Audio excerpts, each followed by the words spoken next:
To be continued. Joining us today is Denis Yelisevich, entrepreneur and active politician. Welcome, Mr. Denis. Hello, Tatiana. Please subscribe to our channel, give us likes, and write your comments, please. And I also invite you to subscribe to the Liberty TV channel if you want to watch short clips of our videos. People are asking us to say when this video was recorded. I'm letting you know that we're recording this video on the evening of the 26th. Please subscribe to Denis Yelisevich's channel as well and follow the news on his Telegram. And Denis, I would like to ask you to comment on Zelenskyy's meeting with Servant of the People lawmakers. For the first time in a long while, he met with them under very strict discipline. He says there was no clear purpose for the meeting, but he gave a clear guideline, as Zelenskyy likes to say. In half a year, they want to force Russia to negotiate. The hot phase of the war will end by November this year, maybe. How would you comment on this, and what could contribute to ending the war in half a year? Don't pay any attention to the dates he mentions at all. All those dates are just made up out of thin air. He doesn't have any plan to end the war. He has wild new ideas, like Russia needs to be forced or is about to collapse. We've said before, it'll either collapse or open a second front in Europe. Their story changes daily. All these meetings led to nothing, and now even members of parliament from other factions are reporting this. For example, Zelenskyy. I think Honcharenko wrote about it. It was funny to read that they take away mobile phones before these meetings and all that. We have such interesting politics, it's really a circus. I remember back when Poroshenko was president before Zelenskyy, you know, when Anishchenko once recorded Poroshenko using a watch, basically about all sorts of corruption stuff, and he used that to blackmail him. They're afraid because they know something like that could happen. And there are things that people shouldn't hear. Because if you have nothing to hide, even if there's some kind of leak, well, what can you do with that leak if it's just some internal stuff? That means there could be some pretty tough conversations there. But honestly, they said that this time there wasn't anything like that. They said Budanov was there, but mostly silent.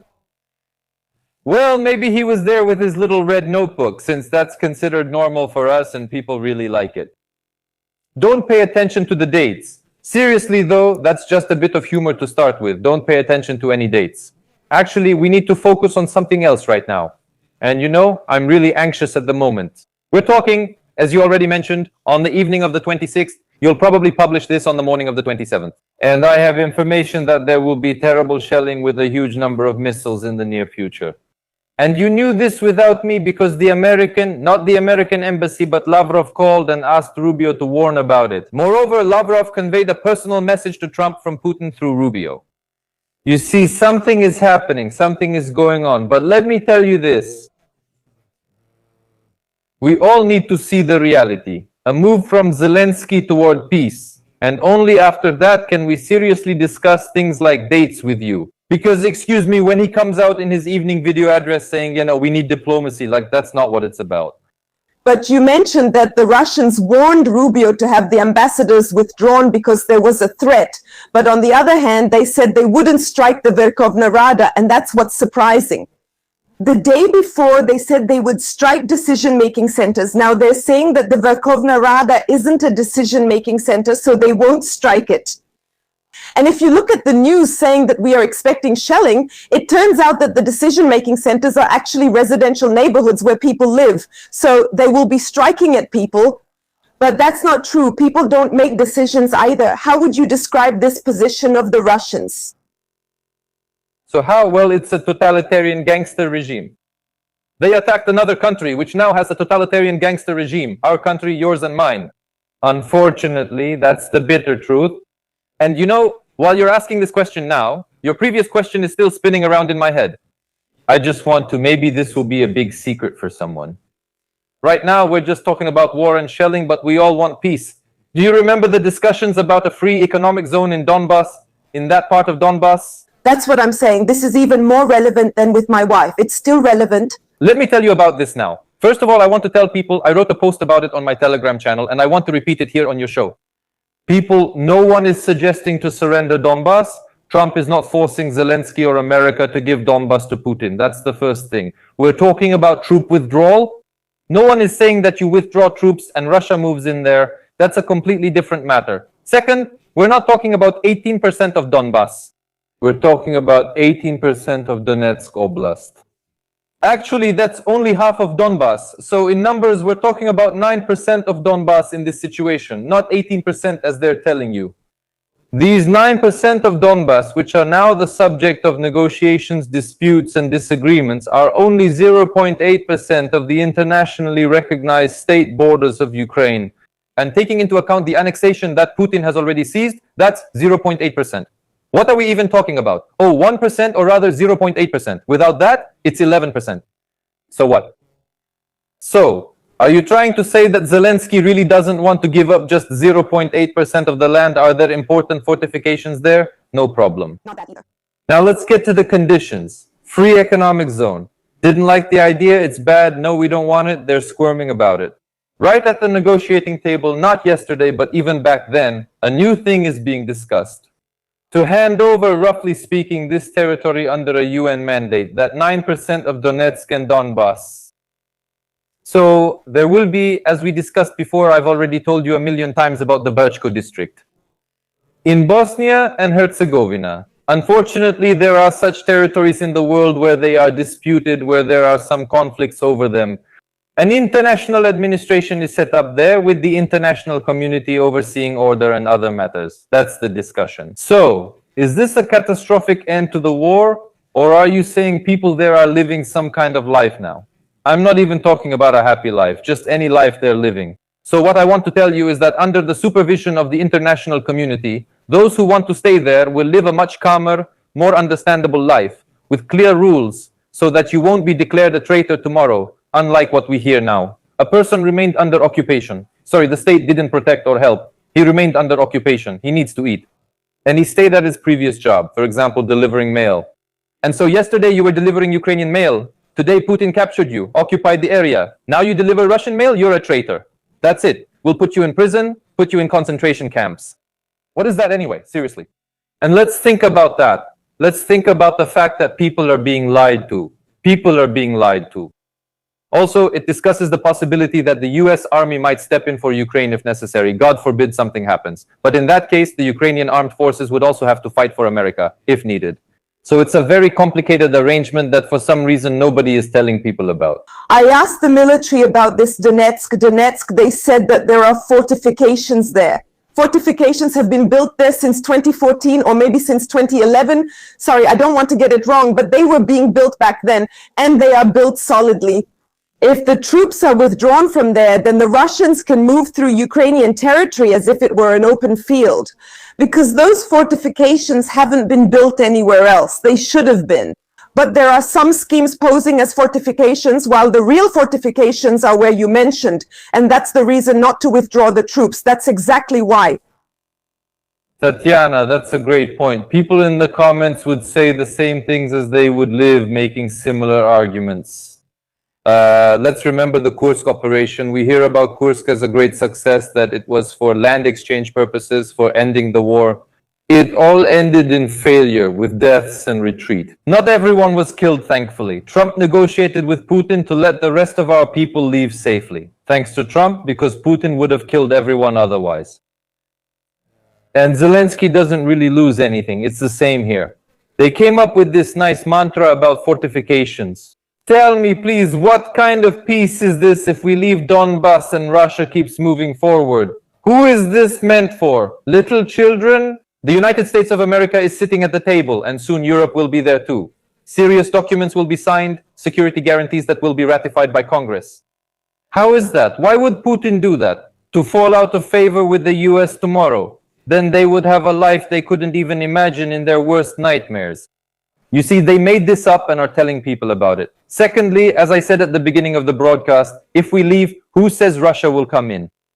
I'm saying it's being discussed under international supervision, you understand? Third, if not the fortifications themselves. Let's clarify this. The troops need to be withdrawn. That's what was being discussed from one side, and from the other, the troops, we move to the other side. Because if I understand correctly, our troops will withdraw from these fortifications and theirs will withdraw to the other side. But we have no guarantee that any troops will take position in this area and defend it. Europeans can't send troops here since it's a NATO country and NATO can't join the war. The Americans also haven't said they're here to help and no troops have arrived. They say it will be a free economic zone. What police force will be there? Russian, Ukrainian, or American on that territory? Which troops will guard this area? That's the important question here. Can you do this? The UN has so-called troops. Well, they're not really troops, but UN units that are armed. I don't know exactly what they're called. I'll have to check after the broadcast. They will be the ones patrolling there. The UN should take action in today's world, or are they powerless? That's the discussion. I no longer believe in the free economic zone, I'm telling you again, because that proposal wasn't liked, even though I would have agreed to it. Now that's the case. I'm telling you again, people, look it up on Wikipedia or ask AI about Brčko district, Bosnia and Herzegovina. See how everything works there. We're neither the first nor likely the last to face a complex situation like this, where someone tries to occupy territory. But Tatiana, let's put the question this way. What should we be discussing right now? I open Facebook and these zealous Poroshenko diehards write, "Traitor Honcharenko, kick him out of the party, kick him out of the faction because he wants peace." What kind of nonsense is this? People are sitting around and I see a guy who's not fighting, just some office rat. And he started talking about peace, so he's a traitor. Do you realize what we've come to? He talked about peace. See what those grant-funded hacks cooked up about me yesterday. They released something about me. She herself is spouting such nonsense, excuse me, not a single argument, but every 5 words. Donate to Testernenko, Narusu Isternenko. You need some talent to do it. If you're attacking me, at least give an argument or explain why I'm supposedly so bad. But that's not the point. They don't even care about that. That audience doesn't need anything clever. Go ahead, try to prove that war is peace. And peace is war.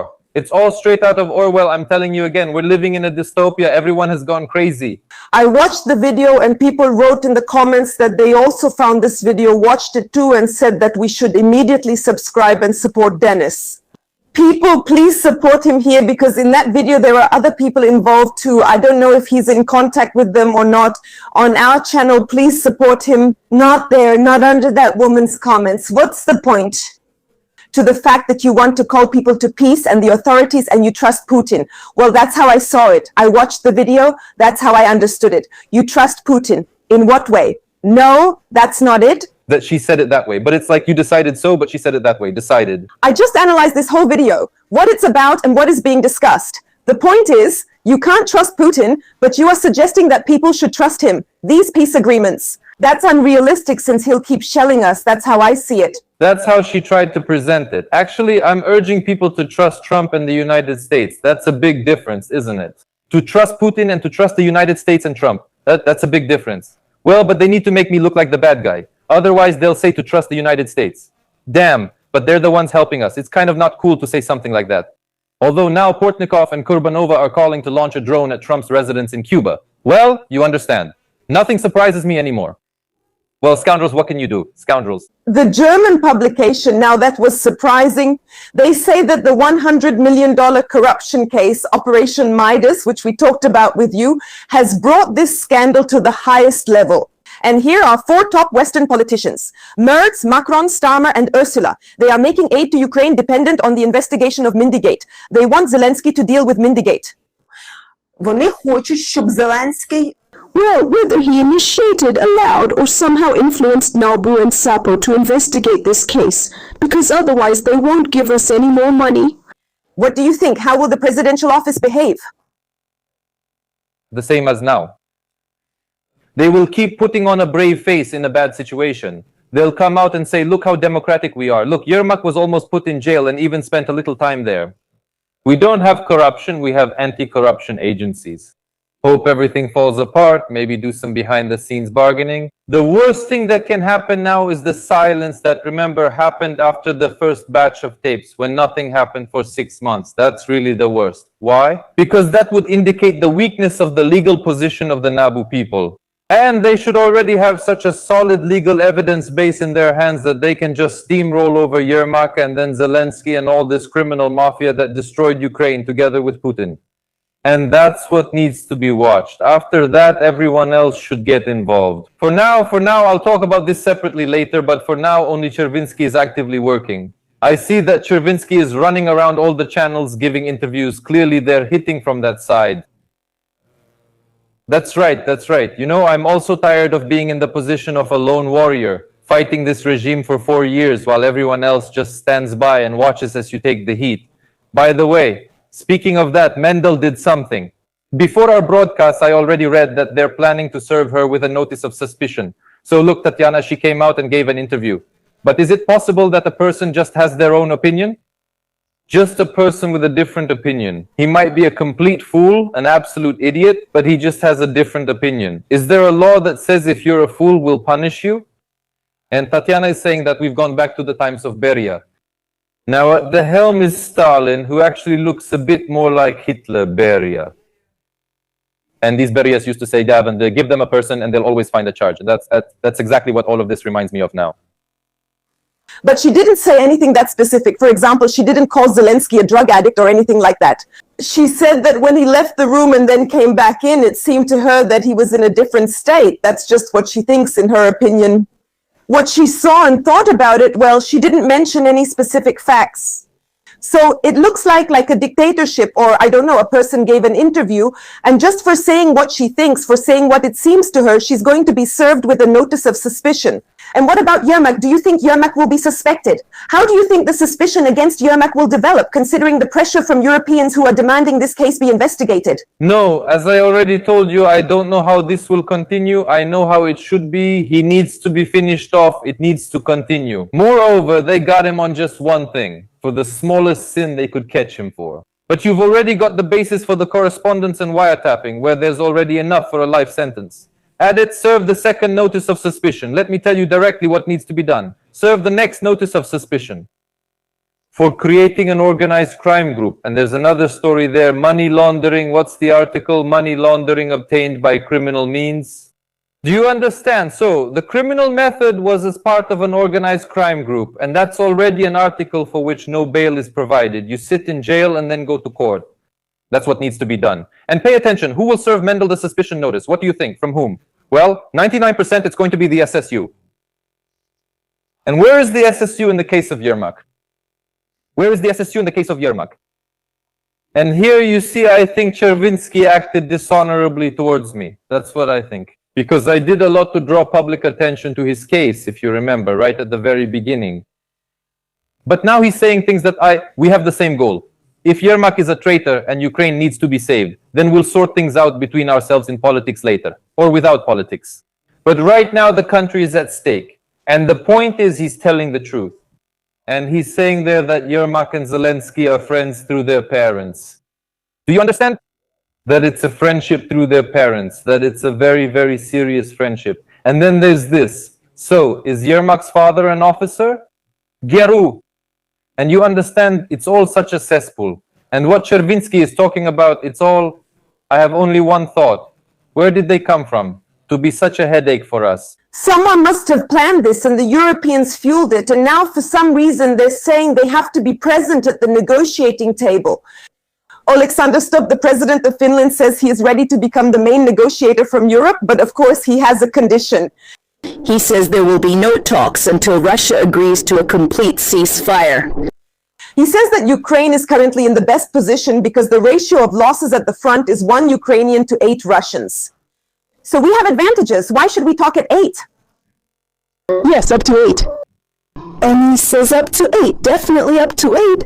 Or before, he already said up to 5 or 2. Well, I see. So what do you think? Do Europeans need to be at this negotiating table? Do they need to be there? How can they influence Putin, and can they not be there considering that they are funding Ukrainians both pensions and salaries? And we are completely dependent on them. So that's the reason for them to be there. When you mentioned Europeans, then of course, yes. And they should have been there from day one, and they should have been the initiators of peace talks, not Trump. Since the war is happening on the European continent, they bankrolled Putin with crazy amounts of money. And they should have participated, but they did nothing. Of course, they should be there. And if it's those people you're talking about, then they won't do anything. Should Europeans be there? Yes, because the issue is not just about Ukraine, but about a new global security system, which definitely must change since the end of World War II. So unfortunately for our generation, or maybe fortunately, I don't know, we have to live through these times. And of course there should be.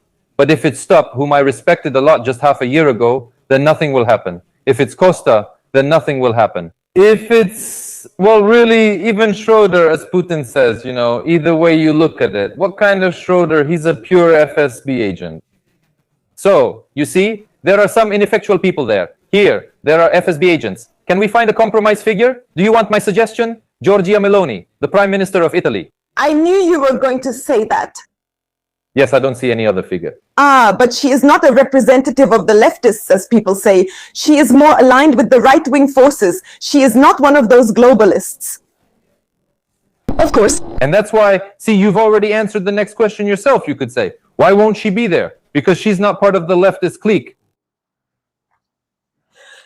Are we doing something wrong in negotiations? Why do we always seem to talk to the wrong people instead of those we should? So the president of France, Macron, he called Lukashenko and said that there was no need to attack Ukraine, that there was no need to wage war with Ukraine. He took care of that. Lukashenko said that he was ready to meet with Zelenskyy at any day and time in order to remove this issue from the agenda. Zelenskyy didn't respond. He doesn't meet, but he officially or unofficially received the Belarusian opposition leader Svetlana Tikhanovskaya in Kyiv. Lukashenko is the one deciding the issue of war, not Tikhanovskaya, but we are meeting with her. Why do you think that is? Who is she here in Ukraine right now? As an opposition leader, as someone who makes decisions, why is that? Let's go step by step because there are two questions here. Macron. Why is it Macron talking to Lukashenko and not Zelenskyy? Is Belarus going to bomb France or something? Unlikely, unlikely. There are talks about an alleged attack on Ukraine. So tell me, please, why isn't Zelenskyy talking? And you know, Tatiana, I also advise people, if possible, those who are at least somewhat tech savvy. I never trust any text version because often things are taken out of context. I always look for the video right away. I found the original video of what Lukashenko said. If I were in Zelenskyy's position, I'd immediately consider meeting Lukashenko. At minimum, a phone call, but ideally a face-to-face meeting in neutral territory. На нейтральной территории встретимся. I don't know, come to Kyiv, let's go to Minsk. What difference does it make? Meet and resolve it. And you understand doing something in Belarus without a meeting and after a meeting are two very different things. And you still have a great chance to convince Lukashenko. You understand if that happens, the factories, the best ones, you know, the oil transshipment, the oil refining in Belarus, that's the lifeblood of their economy, which is already 90% subsidized and dependent on Russia. If those oil refineries are bombed, that's it. Lukashenko's regime won't have any money to support itself. And then he will become a complete puppet of Russia and people will rebel. And in short, Lukashenko doesn't need that unless he wants to leave early. But Macron is talking, thank God. That's the first part of your question. The second part of the question, Tikhanovskaya. Real Belarusian opposition members contacted me yesterday. They wrote a letter to Zelenskyy. They asked about the publication and I said they're being too respectful to Zelenskyy. They replied they have to address him as most esteemed and can't do otherwise. And 20 or 30 people signed it. They're writing, asking you to look into who you're inviting. She doesn't represent Belarus's true opposition. Now about Tikhanovskaya, if you'd like. The leader of the opposition of an entire country. Well, that's a grand title, but she has 50,000 subscribers on YouTube and her videos get 2,000 views. What kind of opposition leader is that? What kind of opposition leader has nothing to say and is so unconvincing they get no views? I understand there aren't many Belarusians, so millions of views aren't expected. If she's a leader, her channel should have 1,100 or 1,200 followers and her stream should get 1,000, 2,000 or 300 views. That's the kind of opposition leader she is. She's just a completely fake figure. And some people there even suspect money laundering to support her when she was living in Lithuania or Latvia, wherever she lived for several years. What is Tikhanovskaya about? I don't even know her voice. I know some opposition movements and what they represent, but I never understood what Tikhanovskaya stands for. I know Lukashenko is a dictator. Lukashenko is a dictator, yes. And who is Tikhanovskaya? Show me her reform program. Dear Belarusians, this, and this is what I propose, and Lukashenko has this, and this. This is fake. And when Zelenskyy meets with her, of course, unfortunately, in the current situation, she increases her rating and Zelenskyy lowers his when he already doesn't have any rating left. It's stupid. They took her to Chernobyl. You look at it and wonder, what is going on? So they took her to Chernobyl. Sebiga also showed how the Russian shelling affected Ukrainians, and then Umarov urgently and secretly flew to Berlin for talks with the national security advisors of Germany, France, and Britain. They say the meeting is happening in total secrecy. What are they discussing about how to respond supposedly to Putin's threats to wipe Kyiv off the face of the earth, and what to do after the US announced its withdrawal from the negotiation process? What do you think they will do after this, these European leaders? Will they give us air defense systems, as many as possible? Right now, will they think about troops on the border, or will they try to persuade Umarov, pressure him, or suggest that Zelenskyy agree to peace deals? Look, I don't have exact information about why Umarov went there, but I have other information, and from some indirect signs I understand that this is connected to these upcoming and past shellings of Kyiv and Ukraine by Putin. And apparently, as I can assume, they are discussing what to do next. And yes, this smoothly transitions into the topic of negotiations. I wouldn't want to guess here since, well, Umarov is involved in these corruption cases that we are going to discuss now. You see, I don't get why Europeans are sitting with Umarov right now. With the Americans, it makes sense. They're suspicious of everything, since Umarov is a US citizen. And how do Europeans sit down with him after all this? Maybe we should send Yermak there too. Well, obviously, he's a Zelensky's trusted confidant. I wouldn't want to guess. Let's just watch. I just want to say there's no need to discuss air defense or which side the troops are approaching Kyiv from. Peace?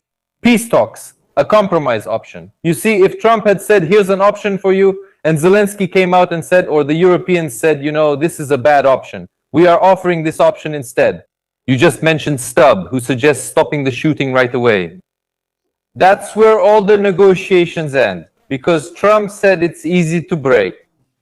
Second, is Putin losing right now as they're trying to present it? Is it beneficial for Putin to stop shooting now? And by the way, even on this point, how easy is it to catch them? They say Putin is losing. So is it beneficial for Putin to stop shooting now? Right, if he's losing, to take a break, to regroup, to get organized there and everything else, to redeploy whatever else they need to do. But that's not happening. In short, they're feeding people this line. They have another version. They say that elections are being prepared for the State Duma and Putin needs to show some results. And since they haven't been able to achieve any military successes, they are attacking Kyiv, Bila Tserkva, and attacked with Oreshnik in order to break the Ukrainians. And to show the people being broken who are asking, demanding, suffering, so to speak, from the war, demanding peace. And this is what Putin, well, not Putin himself, but his groups, his team, his party, consider to be a victory. Is this a motive for Putin to invest so much money in shelling Kyiv? Because they say we're talking about millions of dollars. How would you comment on that? Billions? One of them alone costs 11 or 12 million or the price of a library. Look, I just want to ask, for those who are pushing this point of view, I'm honestly really curious myself. What does it mean for the people to be broken? How will people crawl out onto the street on their hands and knees and say peace? Or are they not broken now? Well, go online, read for yourself. A propagandist writes a post, and all the left-leaning comments say he's out of his mind and things aren't like that. Everyone wants peace. Everyone. But when you live under a dictatorship, believe me, there are also a lot of people in Russia. The majority already want peace. But what can they do under a dictatorship? Well, what can they do? Nothing, just like our people. But we can still do it through the media, which is why I urge you to support people like me, those who do not agree with everything that is happening. So it's a very relative concept, being broken, and the fact that people are in terrible health now because of all this, they can't sleep. Doesn't that mean they're already broken? Well, I don't know what being broken means. I don't know. How do they explain it? I'll tell you how they say it. They'll go out and demand peace. They will go out into the streets with this specific demand, and this will happen closer to the time when there will be elections in the State Duma in Russia, and that's exactly when they will show it. And our authorities ask, well, not the authorities, but the channels, let's say Telegram channels that we might think are pro-government, they ask, will we Ukrainians do something like that? And the thought sneaks in that people might actually do it because they're afraid of those warnings and the facts that could be related to sewage systems and water supply. This problem could add up as well. So what do you think? Will people do something like that or not? You know? I just don't believe that there are such fools in the KGB who think that now some people with banners will go out somewhere. Practice has shown, they've already been shown that the president and Yermak are building a house during the war and working with designers. while Putin is preparing to bomb the country. People weren't impressed by that. Well, no matter what you show them now, it won't impress them because the country is under a dictatorship. The country is under propaganda. I don't know what they're counting on. You see, many people still don't understand another thing. For what purpose? Why launch drones daily? Yes, it's clear they're testing the air defense. The goal is to keep people under constant psychological pressure with non-stop alerts, making normal life impossible. This has been going on for a year now, constant alerts. What happens next? What happens next? Next, Honcharенko speaks, saying that Zelenskyy spoke and says he knows that there is a problem with mobilization. Honcharенko writes this: everyone says that something needs to be changed, says Zelenskyy, but no one gives a real plan. How can mobilization be changed and the recruitment centers reformed? So there is no real plan to stop this terrible forced roundup campaign.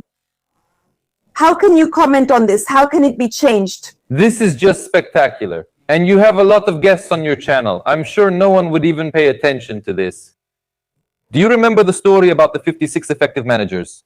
That I won't fire the 56 effective managers. So these 56 effective managers, well, now it's probably 4 since ERMK doesn't officially exist anymore. And if they don't know what to suggest to him, then maybe they're not that effective after all. So Zelenskyy basically admitted that he has incompetent staff managing such important processes as the Ministry of Defense and Mobilization. That's what it comes down to. Actually, you see, Tatiana, that's kind of the point, and to be fair, I have to admit it. If you want to fight like that, then of course you have to force people, pressure them, and throw them into the war. That's why I'm advocating for peace, because I don't want our people to die. I didn't make such statements in February, March, April, May, June, July, and so on, further and further into 2022. But in the fall of 2022, yes, in the summer, everything became clear. It's now the 5th year of the war, and it's clear it must end. This mobilization won't stop while the war continues, and everyone needs to recognize that. And if someone is afraid of mobilization and still has some doubts in their mind, yes, they need to, but then, no, that's right. Then you shouldn't whine and say that mobilization is bad. Accept it. Let's admit it. Are you surprised that the deputies were in the same hall with Zelenskyy and they were talking about these respondents, about Vova, about Kozin? No one asked these questions. That's strange. We have a parliamentary presidential republic, and first of all, I would like to see a reaction from the parliament. For some reason, no one reacted to this except Mariana Bezula. It's strange how she ended up at this meeting because she's no longer part of the Servant of the People party. She doesn't represent the Servant of the People party or faction. She is for Syrskiy's dismissal, says Honcharенko writes. Zelenskyy didn't even respond to that. Why do you think that is? Why didn't he respond? How can a president allow himself not to answer a question from parliament? The Ukrainian president can do it easily because our parliament is not independent, and that's just another fake and a consequence of a terrible constitution. Look, Mariana Bezula is working for someone, yes. If someone like Mariana Bezula, a little star, is rising, it means someone needs it. And she's been running around with this Syrskyi for a year now, so I don't believe she's wrong about this issue. But you know, I don't need to replace Syrskyi with someone else because that person won't have any other choice. To fight like that, you have to be a cannibal. So instead of Syrskyi, only another cannibal will come. The war needs to end. And so in general, Mariana Bezula should come forward. And war is a huge business. They just sent me something from Laken or some other, this Oleg Afrin from the authorities, he writes, how is it that the war is going on, but the real estate market is growing, prices are not falling, and war is business? How much are those recruitment center guys making? $2 billion a year? Do you think one of those recruitment center guys is going to start a business? Of course, at best, if they have at least a minimum of brains. At the very least, they'll buy real estate, the simplest thing, rent it out, or just keep it to save their money. That's all there is to it. And that's just the recruitment center crowd. There are plenty of other schemes like this. The meeting was strictly held without phones. They weren't allowed to bring them. I remember that on your stream recently, you showed a video about how they take away the phones from the guys who are being mobilized because it seems like they might be working as Russian agents. How did it happen that in Ternopil, a person who was mobilized went through the checkpoint at the military recruitment center with their own weapon? And then what happened was that they committed suicide in the restroom. So how do they notice a mobile phone, but they didn't notice the weapon that the person used to shoot themselves? I don't know, it's some kind of isolated, terrible, catastrophic incident. I don't even want to speculate on how it happened. The very fact that people are shooting themselves to avoid going to war. Do you understand? So what do you think? Should such an incident be covered on European television, in the press at all? On European television, in the press? I think it should be covered. It could have been in the headlines. A guy in Ternopil took his own life to avoid going to war. And have you seen another case? An 18-year-old, basically a kid, was taken by the SBU because on the 24th he allegedly gave coordinates to Russia. Helped them, with messages. They said he gave coordinates. Tatiana, can you imagine on the one hand what people have been driven to? This kid is basically a neglected kid, since it's almost always the parents' fault. 99% of the time, when something like this happens to an 18-year-old. It turns out he's so unaware of what's going on, so crushed by poverty. How much do you think the Russians paid him? I think maybe $500, maybe $1,000. And even then, did they actually pay him or just promise to? What makes someone do something like that? On the other hand, his peers, on the Maidan, they're giving Nazi salutes and displaying fascist symbols. You saw those videos over the weekend too, like a protest against migrants. And here, this one is working for the enemy. And those ones are also kind of working for the enemy, but they think they're big patriots, fans of the Third Reich. And I'm like this, like in tennis, looking this way, looking that way, but in the end, it's the state that's to blame. It's the state's fault the young person can't succeed. He has almost no chances unless he's from a decent family, then there are still some chances. But if he's from a decent family at that age, there's a 90% chance he's already out of Ukraine. Well, that's just what the statistics in school show, and I think everyone understands that. That's what we need to talk about, but no one talks about it. Big deal. A guy is 18 years old, he's facing a life sentence. That's it. His life is ruined. Yeah, so what if they're doing Nazi salutes? It's nothing. But these cases are outrageous, and we need to find the reason behind it all. And I propose a Ukraine that won't be at war, and where conditions will be created so that young people can fulfill themselves, instead of doing Nazi salutes or giving the enemy coordinates for missiles. But for this, elections need to be held in Ukraine and the war must end. You always talk about this and think about the GDP. So we know that parcels will not be subject to tariffs. This decision was not adopted in the Verkhovna Rada. So the IMF is demanding such a decision from them, but they did not agree to it. But reports are emerging that there's always some problem with Ukrainian railways. We have already discussed this with you, but now the issue is urgent. Starting from August 1st, tariffs need to be raised for freight transportation by 45%. Business is in shock. They say this could stop factories, collapse exports, and hit the hryvnia. What's most interesting is that freight routes are profitable. The ones we're talking about, where tariffs need to be raised, they are making a profit. But they are used to cover 26 billion in losses from passenger trains. So a solution for the railway needs to be chosen. Should we deliberately destroy the economy or let passengers get around any way they can and give life to the economy? What do you think should be chosen? You see, now I'm going to ask the viewers a question related to this. Please write your answers in the comments if you have one. We'll read them later. Name at least one industry or sector where the government has been more effective than private business anywhere in the world, and especially in Ukraine. Look, if you have a state-owned enterprise, a huge monopoly, and this part is profitable while this part is not, then you need to sit down and think about what can be done so one part doesn't have to cover the other. And if this was or became profitable again, and there's only one conclusion here, privatization. Because an entrepreneur will always find a way. He won't work at a loss. Profitable ones, especially so. Do you think it's profitable for the state? There's some manager sitting there who doesn't sleep at night so the state can make money. But the state isn't supposed to make money. That's the whole point. Entrepreneurs should be the ones making money, and the state should create the conditions for them and not get in the way. Everything there has already been handed out to their own people.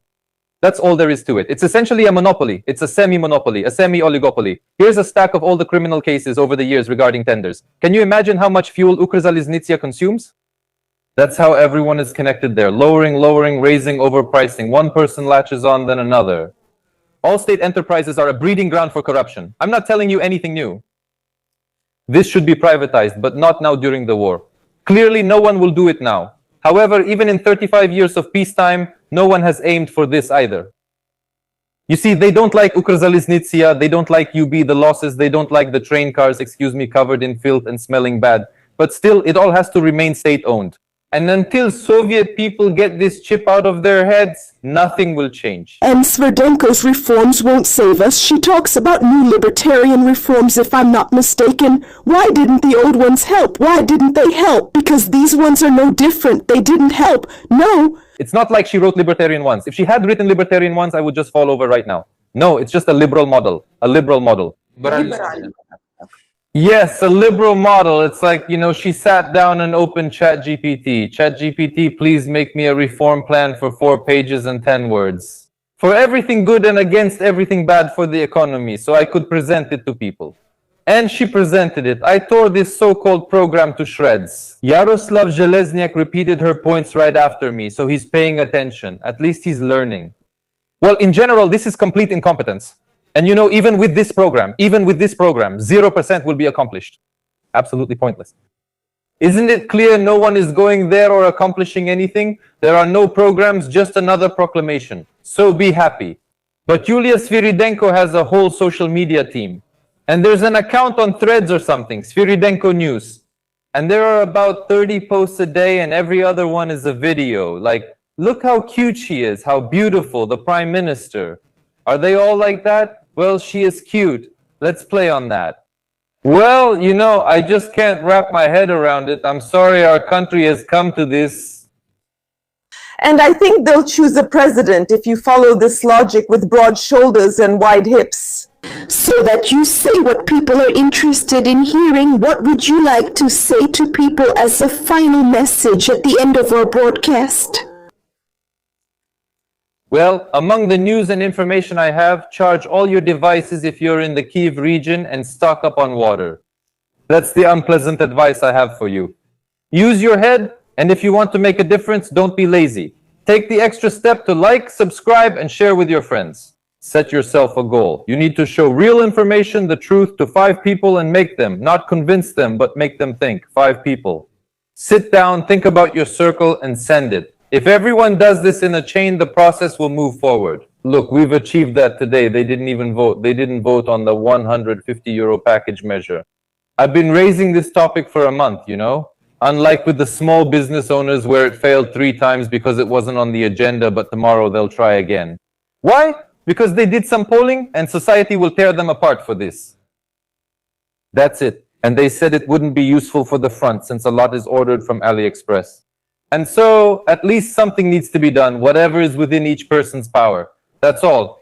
Hang in there, of course. Thank you for joining our broadcast. Everyone, please subscribe to our channel. If you want to support Dennis, please don't do it under the video where the host lumped in everyone she considers opposition figures and traitors on our channel.